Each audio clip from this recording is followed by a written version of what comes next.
Hello and welcome to Checkin in the Hospitality and Tourism Podcast. I'm Jeremy Nichols with Gecko Hospitality. I'm a executive hospitality headhunter in the state of Florida. And once again, I'm very excited to introduce my good friend right next to me, Peter Ritchie. Hello, Hi, Peter. hello. Good morning, everyone. I'm Peter Ritchie. I run the Hospitality and Tourism program at Florida Atlantic University in the beautiful Boca Raton. And a passionate hospitality guy, but our guest today blows me away. I didn't even know what a podcast was when the pandemic came, and I started following Glenn Haussman and met him and his producer, Suzanne Bagnera. And Glenn, before we introduce him, he has the #1 hospitality podcast in the world. And the guests on there just, he's hotel focused is his passion. And he's just an amazing guy. So we wanted to interview him because he has a unique story of his own. So I'm excited. Very excited. Let's bring him on. Let's bring him on right now. Hey guys, great to see you. So, what is your second episode, and you've already run through all your good guests? So, yes. No, that's not a good start, guys. First thing, Glenn. Do you know that the reason for this podcast here is kind of your fault? Because sorry about that. Yeah, no. You actually had me to a life of this. This is not true.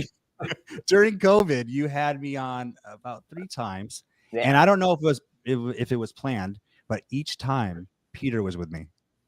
That was definitely not planned, and that's how I met Peter.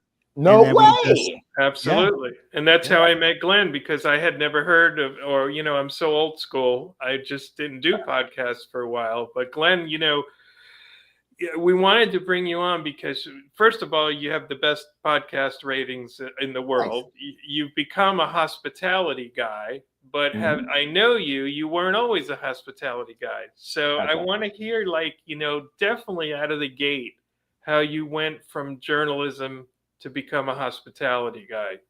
A little bit of want and a little bit of luck. I started off my career on the music and entertainment writing side of things. I mean, I got out of college not really knowing what I do. And I was at this old place called Tower Records, if you recall Tower Records. Yes, been there many and times. When you're leaving, they have all of these magazines, all the free giveaway magazines, right? With all the local stuff. And I picked up one, I was leafing through it, and I'm like, this writing sucks. I bet I could do better than this. And my friend said, dude, do that. And I'm like, the light bulb went off in my head. And the next day I called up one of the publications and I said, hey, can I write for you guys for free? And they're like, sure. And then I started interviewing celebrities and bands and all of that kind of stuff for this free giveaway magazine. I did not know that. It was a lot of fun. It was a lot of fun, but two major problems with that is people that actually pay you to interview the celebrities think that because you interview celebrities, you shouldn't really get paid a real salary. So basically all I had was gas money to get back and forth to work at my parents' house. And secondly, turns out most celebrities are horrible people, at least the ones that I met. My first job is my favorite job of all time. I got $4.25 an hour to work at a record store. Yeah. And I love that job like that. I mean, oh my God. Anyway, back when you could actually touch, music. No, it was liner notes. Yeah. Right. And I've always been driven more by music than anything in my life. That's what I've connected to, not sports, none of that. But then I connected with hospitality, and by happenstance, I got tired of writing for this magazine. I couldn't stand the celebrities. And I applied for a magazine that was for consumer electronics. And these people invited me in, and I wrote an article about headphones as a test. And they really liked me. And they're like, but bad news, we're not going to go ahead with this magazine, but we like you. Why don't you work for our publication? It's called Hotel Business. And we think you'll like the hotel business. And I'm like, oh, okay. I'm like, that sounds good. And my editor at the time said, it's the closest thing you're going to get to Hollywood without having to deal with the Hollywood. And I'm like, I'm in. And I fell in love with it immediately. And I'm so glad I made that transition back in 1996. Wow, that's fantastic. Hotel Business is still my favorite. I mean, I like Lodging Magazine a lot too, but Hotel Business one of my favorites. Now it makes sense to me also why your podcast is very hotel oriented because that's your peeps, you know? Yeah, totally. And the best part is a couple of years ago, I created a partnership with Hotel Business Magazine where I host all of their virtual roundtable events called Hot Topics for them. So it's really fun that was my first job in hospitality. And then 30 years later, I could come back as a partner to them from being the little lowly editor. So that was really cool. Wow. So, so Jeremy and I are doing this monthly and just want to have like fun, short conversations. So Right.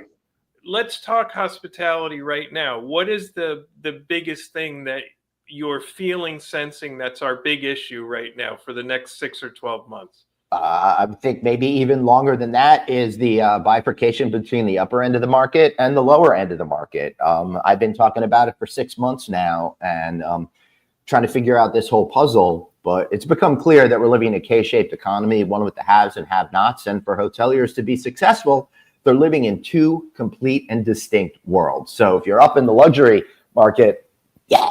If you're not, 100%. then you've got a whole host of troubles that aren't being seen right now in the luxury side of the business. So it's hard to have a general conversation. I think in order for us to move together successfully, we have to get a little bit more granular. You know how I know you're 100% accurate on that is two reasons. I was at the Boutique Lodging Association meeting about a month ago, and they were talking about how they're booming. Yep. And then actually being a headhunter, my job requisitions are mostly boutique and luxury searches now versus what they were. I can always tell the trend by what I'm hiring for and who's got the budget to use me, right? So there you go. That seems, I don't know, that seems so contradicted to me common sense wise, because I would think with all the stuff going on and people having so much less money that they'd gravitate to the lower end, and while the upper end is still doing well. But There's right so in much my backyard, There's so in much my backyard, I cannibalization have out to there. agree, Glenn, because the Breakers, the O Palm Beach, the Boca Raton, the Four Seasons Palm Beach. I mean, here we are within, surrounded by wealth where my home office is, and they're all having banner years. Yep. Sure is. And listen, and you're absolutely right. But I do think, Peter, you're missing one little thing. People feel it's their right to travel still. And I think we're living in a society of overconsumption, and people are living beyond their means right now. We're seeing more foreclosures than ever. We're seeing repossessions of vehicles. And I think a lot of this stuff is going to come to a head. So my instinct is telling me that it's a little bit different going forward than the evidence that we might be buying into today. Again, I think we need to look a little bit deeper at the undercurrent that's not making the headlines. Wow. I have a question for you, actually, since you do travel a lot. When you do travel, what's one detail you see at a property that tells you that leadership actually cares about the guest experience? Do people make eye contact with me that work there? Does housekeeping team make eye contact with me? Do people at the front desk acknowledge me the second I'm in their field of view, even if they're dealing with someone else? I think that pretty much says it all. That first moment, that first notion on how you get usually plays through the rest of the experience. Yeah. Very Staffing. cool. The best experience I had lately, Glenn, is where you are right now in Orlando at the Rosen Center. I was there for 5 days, 4 nights. Eye contact every time with every employee and a smile, just saying hi. And every time I dialed *67, the car was in the valet before I even got down off the elevator. Every time. I had to reach out to Frank, who's their COO, just to say, wow.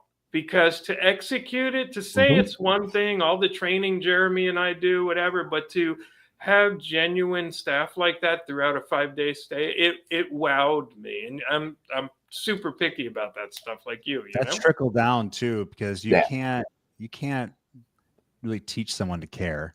And like the staff, you can usually tell if they're genuine. And when you really do get that warm welcome and you have that eye contact and that attention to detail, like to me, not only am I appreciative of the team, but I also know that management is actually putting in some strong effort.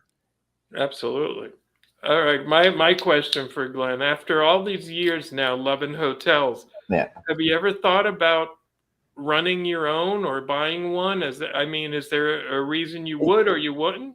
No, I would definitely be interested in doing something like that, but I do have 2 kids getting private educations right now in college. So I'm worried. I was a journalist for a lot of years, so I wish I had that kind of cash flow to make some sort of investment like that. But I'm trying to catch up now on retirement and paying for college. So then it is something I'd love to do in the future. And one of my friends is going to try to get me involved. He claims in a number of years from now when the timing is right. I'm looking at someone over there. Oh, I love it. And so we'll see. If you were working on a property though full time as like just as a staff member, I'm just curious, what position would you gravitate toward? What would you want to have? I think I would want to be a bell person. So you get to meet the people when they come. You set the tone for everything, and I think it plays into my personality strengths of making people feel welcome. Plus, I can put some luggage on a cart and push it. The other work seems a little more difficult for me. I don't think I can handle it.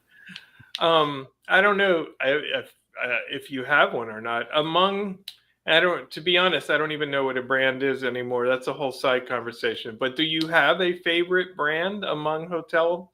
I would say a brand is a feeling, Peter. That would be my answer. No, I don't have any specific favorite brand. Remember, I love all of my brand partners out there. You're amazing people. No, I didn't throw that out there to. No, I know. It's not. But I will tell you, there are certain companies that understand branding and what they are better than the others. So not opinion, but 2 brands that I always talk about that fall into this category, I feel, are Margaritaville and Hard Rock. They very much understand what they are, and everything else does that. I feel one of the big problems that we have in our hospitality industry is everything is a lifestyle hotel, but that's come a catch-all term for you could just be plain vanilla with white bedspread, right? So I think when you're talking about branding, if you really want to resonate with the consumer mindset, you can't be everything to everyone. You need to have a very sharp point of view and then live it and breathe it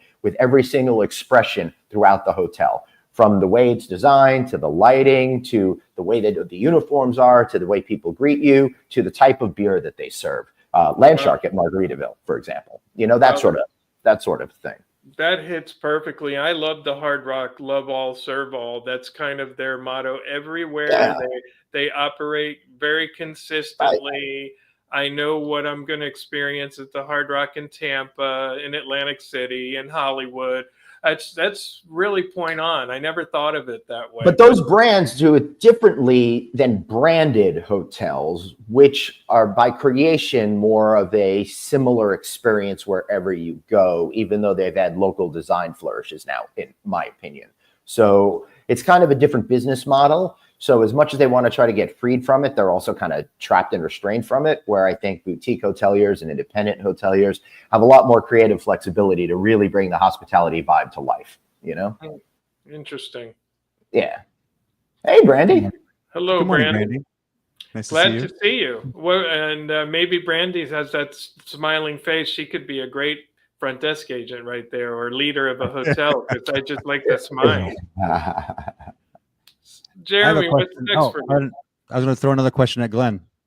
You can see it right here on the screen. From where you sit, Glenn, what's the biggest disconnect right now between ownership and operators? So we're getting some of the real questions out here today. I think it goes back to the bifurcated economy.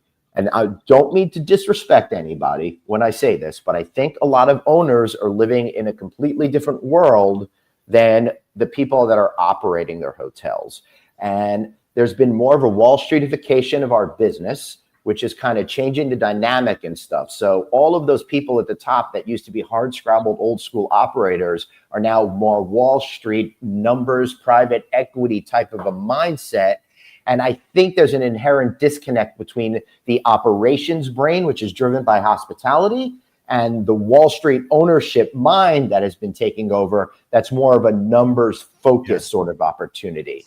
I've been seeing a lot of videos on what's been happening in places like Las Vegas, where they show clips of the CEOs in the 70s and then the CEOs in modern day. And it goes from the 70s, guest, to today, shareholder value, making sure that we monetize all of that kind of stuff. So, and I think that's what's been happening a lot in hospitality as we become more sophisticated, which had to happen, has been absolutely amazing for our business, but it's definitely a deleterious side effect that we should address.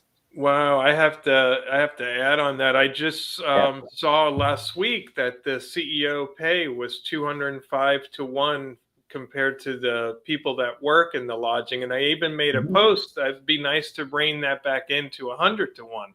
And I'm a big capitalist, but I think 100 to 1 based on average salary of the corporate staff is still great, you know? And it's funny because being a professor in a business school, we've always wanted hospitality to become more accepted around the world as a legitimate profession, because I deal with many parents who still do not see it as a legitimate profession. So you've got all these different things. And, you know, to your point, it's just our maturity of the business, and it'll probably be different 100 years from now, you know? Right. And again, no disrespect to anybody, it's just the way it is, and we need to learn, we need to adapt in order to be able to move forward. And one thing that I've been doing when I'm blessed enough to get hired to host or moderate things at events, particularly with the management companies, I've been finding an area of success where I interviewed the owners on stage, not the management company executives, but the owners of the physical properties, and say, what are you thinking? Why does this matter to you? And trying to connect the dots so the operators that are sitting in the audience could really get to understand what that ownership mindset is like, and we could bridge the two gaps and add some creativity and you know, operational fun to what the owners are doing, and have more of a financial understanding of the backbone for what the operators are doing, because both sides must work in concert together for us to have happy guests and ultimate profitability. Wow. And do you find more owners in 2025 than in 2015 than in 2005 that are not former operators? Do you see? Yeah. Oh yeah. Really? Yeah. So just jumping in for the business model itself and whatever their anticipated ROI is from the feasibility studies. And, you know, don't get me started on feasibility studies. I never liked them my entire career. You know, I feel like they should call it "How dare you think it's feasible studies?" You know. Wow. Another question for you, Glenn. Chuck this one at you. We can't go anywhere without talking about automation and AI. Probably every time you hit the stage, you probably have that brought up, right? So we've seen tech and automation flood our space so much in the last few years. Which innovations are truly improving our guest experience versus some of the ones that are adding to the noise? Yeah, man, there's a lot of noise out there, that's for sure. For example, I'm seeing a lot of products out there that no matter what it is, now it's AI infused. It, you know, a year ago it was just a product. Now it's run by AI. And I think we're at the point in the cycle, and I think we see this with all new technologies that come on, is everybody talks about it like cuckoo for Cocoa Puffs crazy, while nobody really understands it. Remember, was it 6-7 years ago, you couldn't go 2 feet without someone saying blockchain, right? Oh, You heard that. Yes. So I think that this really plays into the same thing. Everyone's trying to figure out actually what it is, which is creating the sense of noise. So in order to break through that noise, I think it's important to really find where we can have meaningful things happen right now. And back of house seems to be one thing. And one of the stories I hear over and over again is successful AI is being infused to take out the boring, laborious stuff. I ran into a guy at the hospitality show a few weeks ago. Just walking down the street. Yo, I saw you had a badge. We just started talking.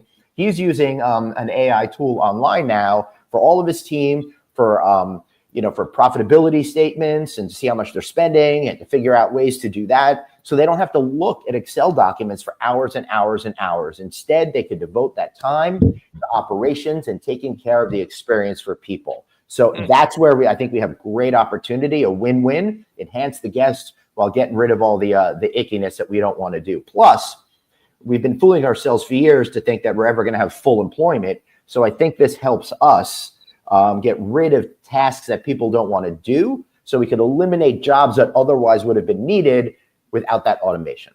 Wow. You know, to that point, I was a judge for this year's HSMAI Adrian Awards, which they haven't announced yet, so I have no idea who the winners are. But one of them just really tickled my fancy. It was an AI test among a group of hotels to do the annual marketing plan, so that no individual DOSM was out there scurrying to gather the trends, the macro, to use AI to kind of give a boiler template and then go from there. And I'm like, wow, what a great tool. So they were building their own. And I agree with Jeremy. When he put up the question noise, because there's a lot of noise.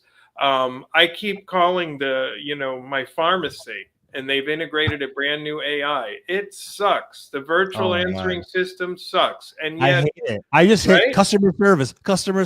Right, we all do. And if you're gonna make the old worse, then I'm not buying it.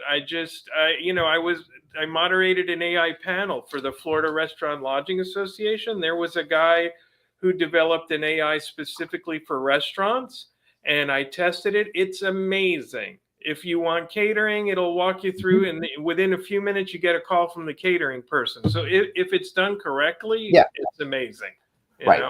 Great technology and great design becomes invisible and part of the fabric of our lives, I think. Yeah. Doesn't it make you, part of it make you excited, Glenn, though? Like I'm going to try to connect the dots here.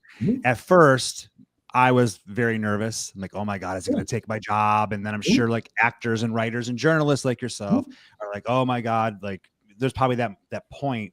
But I've been realizing more lately, especially after like just listening to some panels talk about it, that especially in our industry, that authenticity and like the true human experience is definitely something that's more valuable now. And I'm more bullish on my industry and what I do, because there's a thing called trust, and we don't trust automation. AI. We trust the people experience. That's right. Yeah, I think you nailed it, Jeremy. It's always going to be about people versus people. And we keep being told at different parts of society that it's not about that. I mean, I'm old enough to remember that thing that kept us in the house for a year and a half a few years ago, remember? And everyone was saying that we're never going to eat together again and we're never going to do this together again. I'm like, no, that goes against our inherent programming. People get too carried away with whatever the gewgaws are in front of them, without really thinking about how we are created and how we've had millions of years of, developing to be like this. And just because AI is coming along doesn't mean we're not going to crave human relationships and stuff. Yeah, technology has a tendency to separate us, but I think in the end, people with people is always going to win the day. To that point, Jess had a comment, our producer, about women-owned technology. Do you know some strong technological projects or products or services that are female owned? Brandy has a great company, so I know that. There's a number of companies out there for sure. Of course, I can't think of any of the names off the top of my head right now, but I promise you there are many out there, and I'm seeing more and more. I just did a job for Exonify. They're women owned, for example, or have women leadership. There's a lot. I'm seeing a lot more women leadership in technology. I just hosted a panel for HLA's T100 thing. They did a big dinner, and there were a lot of female vendor executives in that room, and that was really great to see. And I'm finding, generally speaking, on the financial side too, every year that goes by, there's more and more women. I remember going to tech events and financial events where, like, I'd know every woman's name in the room because there were two, and that is no longer the case. And it's been wonderful to see decade after decade how that's been really changing. Yeah, and it's about time. I mean, our undergraduate programs around the world are about 70% female. Not shocking. And Brandy, I'll throw out to you, there are many female women in leadership groups within the hospitality and tourism industry. And there's actually a macro group that oversees all of them. So you can pick and choose which one has the most techies in it and get involved. And, we throw a lot of acronyms out in our industry. So if you're not a part of our industry, or we throw a group that you're not familiar with, like AHLA, FRLA, IAPA, it's acronym soup in our business. Just let us know, and we can help you. We're happy to do that, because we have a bad habit of that. And let me propose, if there isn't this group, we should do women in technology, WIT. I think that would be really a good. Wow, that is yeah. cool. Yeah, we're doing things here, Peter. We're Nice. creating stuff on the Better spot. copyright that. Actually, don't copyright that. No, it's for the world. It's for the world. Wow. Another quick question for you.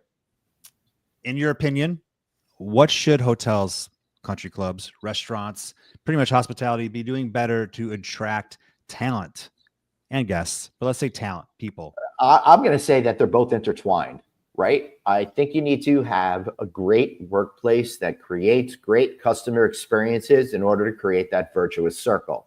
And the best way, in my opinion, to really do that is to try to find a point of differentiation. What makes you different from everybody else? I find in the hospitality business, every time people say, we're going to make changes, the industry goes en masse and makes those changes all in exactly the same direction at the same time, bringing in the sameness that we've seen over and over again. The only way to cut through the clutter is by connecting personally and emotionally with your customers and having a point of differentiation that makes you special. Otherwise, you're a fungible product where people are going to be like, that's great, I'm never coming back. Think about it. My airline, right? I love them, but the best thing about them is I don't remember anything about the experience. It's the complete opposite in the hospitality industry. We want people to crave every single moment, go home and brag about those experiences, which bring more people in the hotel, which brings more employment. So that's the way I see it. Wow. You know, I feel like the word company, like company culture, they throw that around a lot. Yeah. And most of the time it's lip service, because I mean, I interview the people that are disgruntled and they talk about it. Yeah. And I feel like if you're going to have this company culture, they need to live it and breathe it. And actually the word empathy, a lot of words come to mind, but I think that kind of streamlines what you're saying. Is like you have to have good company culture, good retention that trickles down to the guest experience, that trickles down to the staff being attracted to them. If you walk in and you know the people are happy. Yeah, so let me break it down and bring it home to right here in Orlando. The late Harris Rosen was probably one of the most incredible hoteliers we've known, and fits right into exactly what we're talking about. His properties are loved. People stay at them all the time. There's a whole bunch of them right here on International Drive that brings people back year after year for conventions, and they stay at the same hotel year after year. Not because it's across the street, but because they have a great product. The staff have multiple generations of people that work for Rosen Hotels. The parents raise their kids, and the kids work in their hotels. They live, speak, and dream that corporate culture. They take care of their people through the most incredible health plan that's ever been devised in hospitality. They send thousands of kids to college. And if you really want to look on how to create an amazing hospitality company, go steal some ideas from those guys. They'll be happy to give them to you. And I'm sure their customers are loyal. Yeah. Loyal customers. Absolutely. Yeah, and they don't have to say we have 200 million members in our loyalty program, you know? Also, Drury, the most remarkable company that nobody knows anything about. They, I don't know anything about them. I just know people love them. That's all. Yeah, you know. It's funny. When I was in my 20s, I interviewed and got an offer to be a Drury GM, and they had about 60 properties. Now they have well over 100. But their model is very perfected, and their culture is genuine and amazing. And they don't need to be on LinkedIn saying, hey, we have the best culture. That's what I hate, is when I know masses work at a particular agency and they don't have a good culture, but they're bragging about it on social. And it's funny, you brought up Rosen, I brought up Rosen. We didn't talk about this in advance, but you know, Harris is the gentleman who kind of convinced me to do my doctorate. Oh, and, I didn't know that. And the dean at the UCF Rosen College now, Cynthia Mejia, she's just incredible. So she has the passion from the academic side, but what he's done in the community and the hotel business is just remarkable. And I still don't know why a publicly traded large company can't do that as well. It baffles me. Some do. See, 15 minutes earlier in our conversation, the disconnect between the Wall Street and everybody else. It's just a different mindset, and we need to get people in the room to figure this out. You can have strong, stock value and everything. It's just efficiency is a bad word to me, and it's a good word at the same time. And I think I think they look at it wrong. I think one of the things that I always preach is like sustainability, for example, right? You could make more money. You could be more successful by doing the right thing. And I think that that's what sometimes executives don't realize. You could do the right thing and it will wind up making you more money in the end. But when you have to report to Wall Street every 3 months, it's hard to really grow culture and programs that are going to yield those results over time. Because I think anecdotally, I don't know nothing. I'm just a kid from Long Island. But I think that a lot of CEOs aren't worried about the company 10 years from now. They're worried about the company 3 months from now. And that kind of rejiggers our priorities in the universe. Wow, very true. Spot on. Glenn, if you could write the hospitality industry's elevator pitch to the next generation of talent, what would it sound like? All right. First of all, question I have for you is how many floors is this building? Because I could do it in 1 floor. All right. All right. What is it? Whatever you love, whatever you are passionate about, the hospitality industry has that for you. No matter what the job is, it's part of our business. But people don't understand that. We're stuck in this culture where we think the hospitality industry jobs end at the GM level. There's no conception of how amazing our business is. It's such a wide range too. That's like pretty much, it's close to what I would pitch to people that are looking into hospitality. It's like there's something for everybody, right? If you're in administrative, if you're more of a back of the house kind of person, if you're finance, you get pretty much anything, creative, marketing.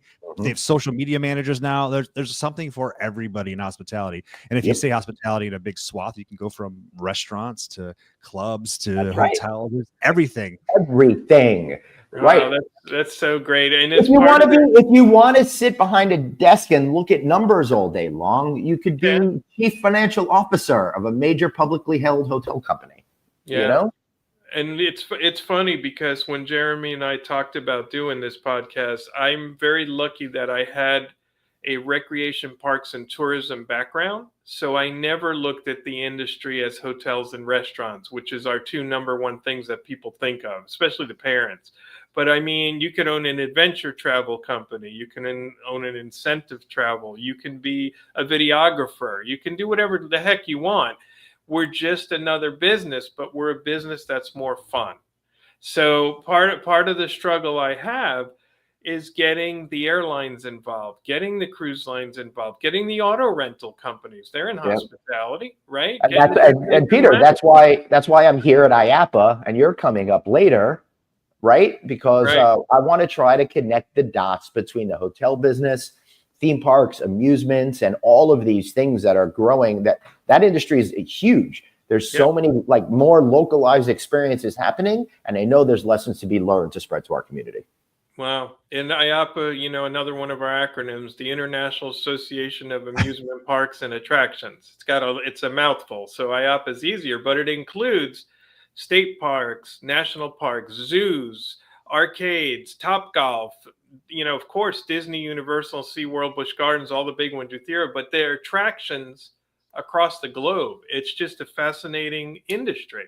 So if you like IT, as an example, why not go be an IT developer for Disney or go do IT for an airline? It's just more fun. Oh yeah, I have a friend who was a big wig in technology, retired, and then does consulting and helped a major resort casino on the Strip redo their whole technology from ground up. So really cool gig. And also in the industry, there's a lot of people out there that might not have a degree or might have a bachelor. There are still avenues for pretty much anybody. Like you could come in as a line cook and then work your way to being a sous chef and then work your way to being an executive chef. And you don't necessarily have to have a degree for that. Sorry, Peter, but not everybody does.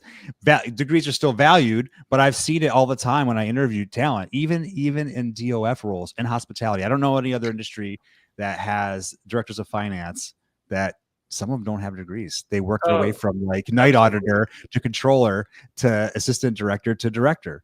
Yep. Absolutely. I personally talk as many people out of getting a degree as I do into getting a degree. It depends on what you want to do in life. I mean, and it depends on where you're headed. I mean, degrees used to carry clout where you knew you were going to make a bit more money with a bachelor's than not. Those days, in my opinion, are gone, because it all depends on what you need. If you want to be the most knowledgeable poet, you know, and you want to study poetry at the college level and beyond at the graduate school, that's one thing. But do you need it? Absolutely no. More importantly is our world is, you know, certifications, professional certificates, on-the-job experience, and the degree in the background if you want it. But yeah, absolutely not. So I say that as an educator, which sometimes surprises me myself, but that's the reality, you know? So we're coming up pretty close to time. We're on a time crunch here, but I do want to put Glenn, I want to put you on the spot. Uh-oh. On the spot. Yeah. Right? Nothing too crazy. If you could build your hospitality dream team made of 3 people that you've interviewed, I couldn't even begin. I couldn't even begin to tell you. Honestly, I couldn't even begin to tell you, because I've interviewed thousands of people, and there are so many amazing professionals that I couldn't even answer that if I wanted to. It's the same problem. That's the reason to go into hospitality. Seriously, it's the same problem I have with when people say, "What's your favorite hotel?" I'm like, the last one I stayed in, man, because you're all so awesome at what you do.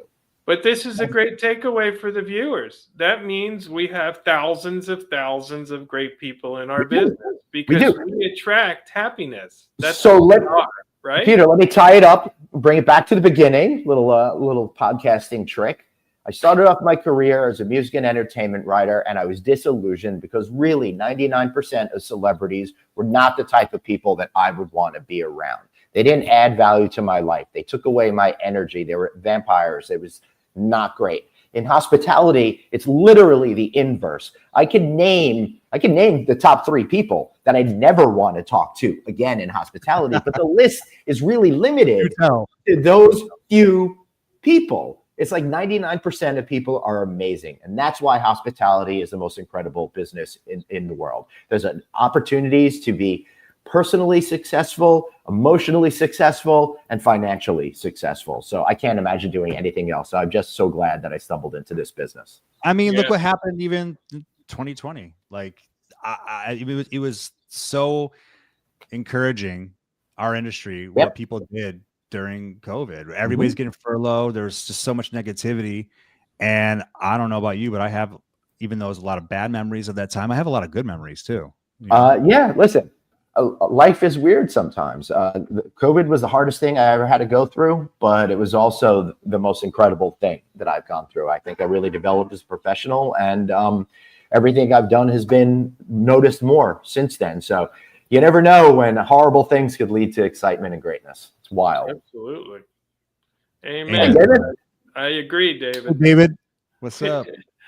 Well, Nice to see you, Glenn, David. you know, I know we're up for time. You're just a spirit of hospitality. I'm so glad I'm going IOP. I can give you a hug in person for the first time. That'd be awesome. And and those of you watching this, the 3 of us all are friends without ever having met each other in person for a while.